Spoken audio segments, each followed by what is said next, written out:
YS Vivekananda Reddy హత్య కేసుకు సంబంధించినటువంటి షాడో వైఎస్ జగన్మోహన్ రెడ్డిని, వైఎస్ భారతీరెడ్డిని వదలడం లేదా? ఇప్పటికీ నీడలా వెంటాడుతూనే ఉందా? రానున్నటువంటి ఎన్నికల్లో వైఎస్ వివేకానంద రెడ్డి హత్య తాలూకు ప్రభావం జగన్మోహన్ రెడ్డి మీద బలంగా పడబోతోందా అంటే అవుననే సమాధానం ఇస్తున్నారు కొంతమంది రాజకీయ విశ్లేషకులు. ఇక ఇదే అంశానికి సంబంధించి మనతో మాట్లాడేందుకు ప్రముఖ రాజకీయ విశ్లేషకులు, ప్రముఖ సీనియర్ జర్నలిస్ట్ సిఎస్ రావు గారు మనతో ఉన్నారు. సార్తో మాట్లాడదాం. సార్ నమస్తే. సార్ నమస్తే. సార్, వైఎస్ వివేకానంద రెడ్డి హత్య తాలూకు షాడో ఇప్పటికీ కూడా జగన్మోహన్ రెడ్డిని, భారతీరెడ్డిని వెంటాడుతూనే ఉందని, నీడలా వెంటాడుతుందని, అదీగాక రానున్నటువంటి ఎన్నికల మీద ఈ ప్రభావం పడే అవకాశం ఉంది అంటూ కూడా ఒక వార్త ఇప్పుడు సోషల్ మీడియాలో చక్కర్లు కొడుతూ ఉంది. ఏంటి సార్ ఈ అంశం మీద మీ విశ్లేషణ ఏంటి? సో ఇప్పటికీ కాదు, ఎప్పటికీ ఒక షాడో మాదిరిగా వివేకానంద రెడ్డి మర్డరు డెఫినెట్గా తాడేపల్లి ప్యాలెస్ని వెంటాడుతూనే ఉంటుంది. అది దానికి కారణం ఏంటంటే ఎవరు చంపారు వివేకానంద రెడ్డిని అనేది కడప వేదికగా చేసుకొని ఆత్మీయ సమ్మేళనం జరిగినటువంటి సందర్భంగా షర్మిల అలాగే సునీతారెడ్డి చెప్పినటువంటి మాటలని, అలాగే ఈమె ఇచ్చినటువంటి ఇంటర్వ్యూ, ఎవరు సౌభాగ్యం ఇచ్చినటువంటి ఇంటర్వ్యూ, ఆ మొత్తాన్ని కనుక చూస్తే పక్కాగా వివేకానంద రెడ్డి మర్డరు ఎవరు చేశారు, ఎవరు చేయించారు అనే దాని మీద ప్రజాక్షేత్రంలోకి బలంగా వెళ్ళింది. దాన్ని ఎవరు చెరిపేరారు. ఆల్రెడీ సిబిఐ కూడా ఒక ఛార్జ్ షీట్ వేసేసింది. సో ఇంకా చెరిపేసేటువంటి పరిస్థితి కనిపించట్లేదు. అందుకే జగన్మోహన్ రెడ్డి భారత్ని ఒక నీడల వివేకానంద రెడ్డి మర్డర్ అనేది వెంటాడుతుంది. ఇది ఫ్యామిలీ ప్యాక్లా ఆ తాడేపల్లి కోర్టులో ఉండేటువంటి వాళ్ళని ఒక ఫ్యామిలీ ప్యాక్ మాదిరిగా మొత్తాన్ని అందరికీ కలిపి వెంటాడుతున్నటువంటి ఒక నీడ అది. సో వివేకానంద రెడ్డి మర్డర్ జరిగి 5 సంవత్సరాలు అవుతుందండి, 5 years అవుతుంది. మర్డర్ సంబంధించినటువంటి 5 years ఈ రోజు పూర్తయింది సార్. పూర్తయింది. ఆ సందర్భంగానే కడపలో ఆత్మీయ సమ్మేళనం పెట్టారు. వివేకానంద రెడ్డి అభిమానులతోటి ఆత్మీయ సమ్మేళనం పెట్టారు. ఎవరు? సునీతారెడ్డి, అలాగే సౌభాగ్యమ్మ, షర్మిల.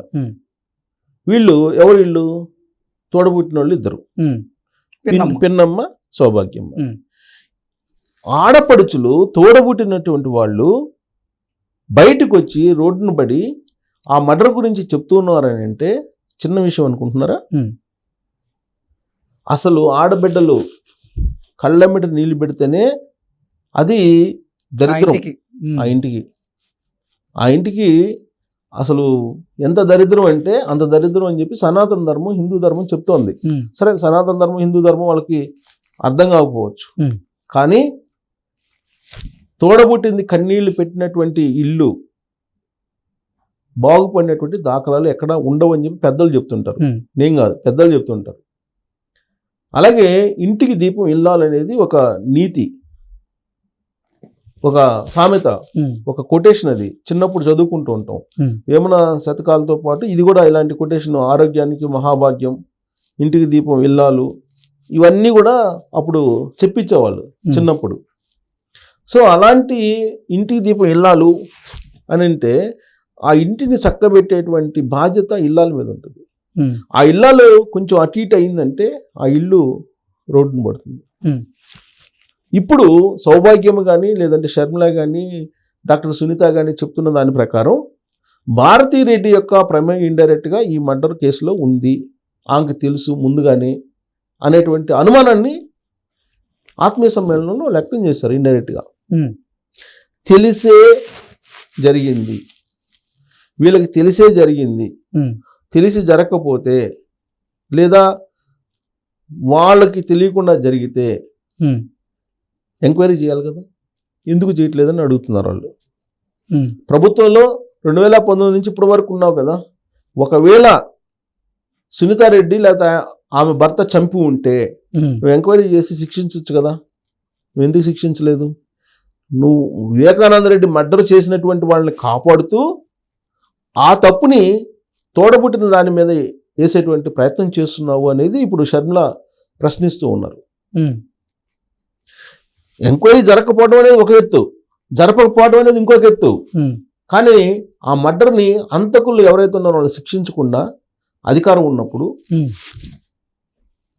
సునీతారెడ్డి మీద అలాగే రాజశేఖర రెడ్డి మీద వేస్తున్నారని అంటే దాని అర్థం ఏంటి? ఒకవేళ నిజంగా వాళ్ళ ప్రమేయం ఉంటే నువ్వు శిక్షించవచ్చు కదా అని చెప్పి సౌభాగ్యం అని నేరుగా తన కొడుకుని అడుగుతుంది, జగన్మోహన్ రెడ్డిని అడుగుతుంది, తన పిన్ని.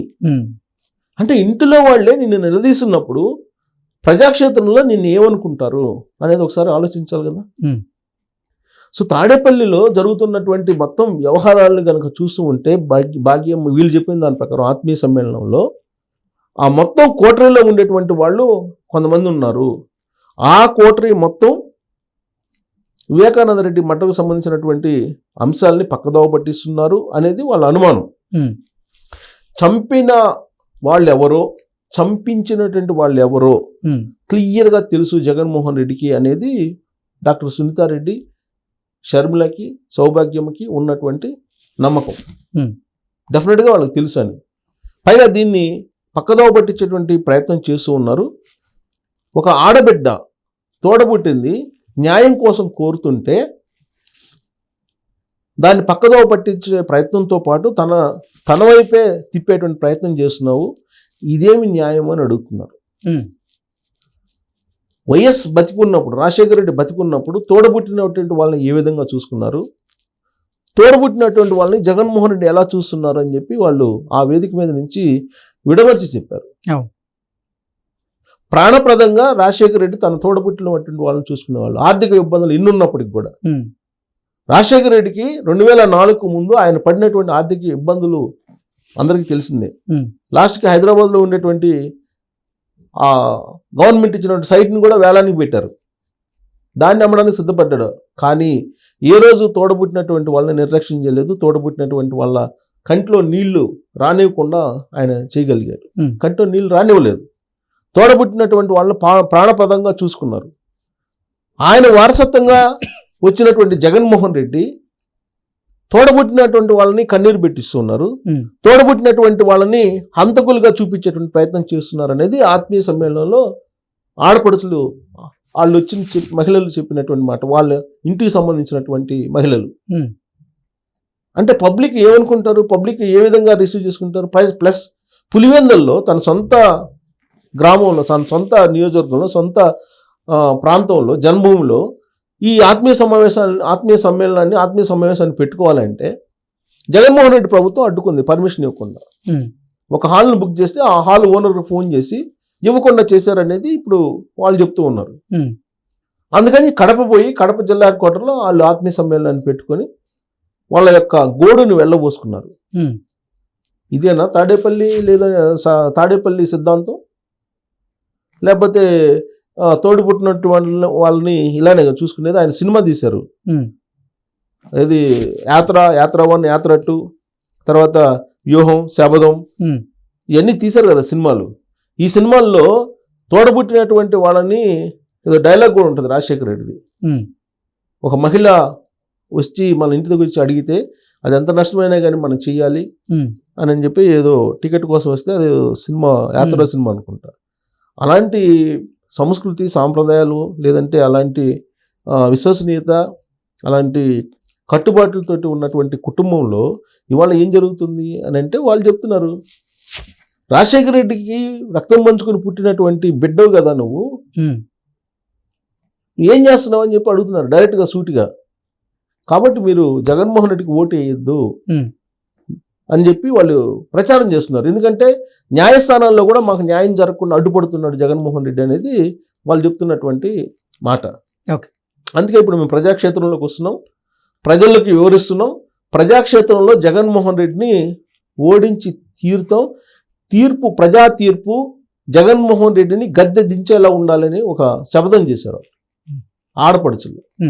ఆడపడుచులు శపథం చేశారంటే మామూలుగా ఉండదు. తోడబుట్టినటువంటి వాళ్ళు శబ్దం చేశారంటే మామూలుగా ఉండదు. ఒకవేళ దీన్ని కనుక అధిగమించగలిగితే జగన్మోహన్ రెడ్డి ఒక చరిత్ర తిరగ రాసినట్టే. నాకు తెలిసినంత వరకు, నాకున్న అవగాహన మేరకు, ఆధ్యాత్మికతలు చెప్పేది కానీ, పెద్దలు చెప్పేది కానీ, తోడబుట్టినటువంటి వాళ్ళని నిర్లక్ష్యం చేసినటువంటి వాళ్ళు ఎవ్వరూ బాగుపడలేదు. ఇది యుగాలుగా వస్తున్నటువంటి ఒక సూత్రం. దీన్ని చెప్తూ ఉంటారు. కాబట్టి జగన్మోహన్ రెడ్డి తోడబుట్టినటువంటి వాళ్ళని రోడ్డును పడేసి వాళ్ళనే హంతకులుగా చూపించేటువంటి ప్రయత్నం చేస్తున్నారు అనేది వాళ్ళ యొక్క ఆవేదన. హంతకులను పట్టుకోకుండా హంతకులను రక్షిస్తూ,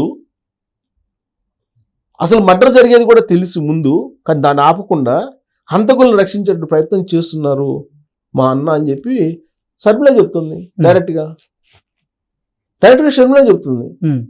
మరి అలాంటప్పుడు ఆంధ్రప్రదేశ్ ప్రజలు అమాయకులైతే కాదు కదా. సో షర్మిలనే రోడ్డును పడేశారు ఆస్తి కోసం. నేను అందుకే మొన్న ఒక వీడియోలో చెప్పాను, జగన్మోహన్ రెడ్డి మళ్ళీ అధికారంలో రావడం అంటూ జరిగితే ఎన్టీ రామారావు ఇచ్చినటువంటి ఆస్తులో సగభాగం అనేటువంటి హక్కు మహిళలకి లేకుండా ఒక ప్రత్యేకమైన చట్టాన్ని తీసుకొస్తారు అని చెప్పారు. ఆ హక్కును తీసివేస్తూ మరో చట్టాన్ని తీసుకొస్తారు జగన్మోహన్ రెడ్డి, కేవలం షర్మిలాని దృష్టిలో పెట్టుకుని అని చెప్పి నేను చెప్పాను. దానికి కారణం ఏంటి కూడా అదే చెప్పా. కారణం కూడా అనేకమైనటువంటి జీవోలు తీసుకొచ్చారు ఆయనకు అనుకూలంగా కావాలని అనుకున్నప్పుడు. బ్రిటిష్ కాలం నాటి జీవోలు కూడా తీసుకొచ్చారు ఆయన కొన్ని. కాబట్టి రాబోయేటువంటి రోజుల్లో జగన్మోహన్ రెడ్డి కనుక మళ్ళీ గెలిపిస్తే ఆడపడుచులకి తోడబుట్టినటువంటి వాళ్ళకి రక్షణ ఉండదు, అలాగే వాళ్ళకి భద్రత ఉండదు అనేది షర్మిల చెప్తున్నారు, మనం కాదు. వాళ్ళ తోడబుట్టినటువంటి రక్తం పంచుకొని పుట్టినటువంటి చెల్లెలే చెప్తూ ఉన్నారు. ఇంకా చెల్లెల కన్నా ఇంకా ఎవరు చెప్తారు జగన్మోహన్ రెడ్డి గురించి? ప్లస్ భారతిరెడ్డి గురించి చెప్తున్నారు. మొత్తం ఈ భారతిరెడ్డి చుట్టూ తిరుగుతుంది. భారతిరెడ్డికి అన్నీ తెలుసు అనేటువంటి వ్యాఖ్యలు కూడా వాళ్ళు చేస్తూ ఉన్నారు.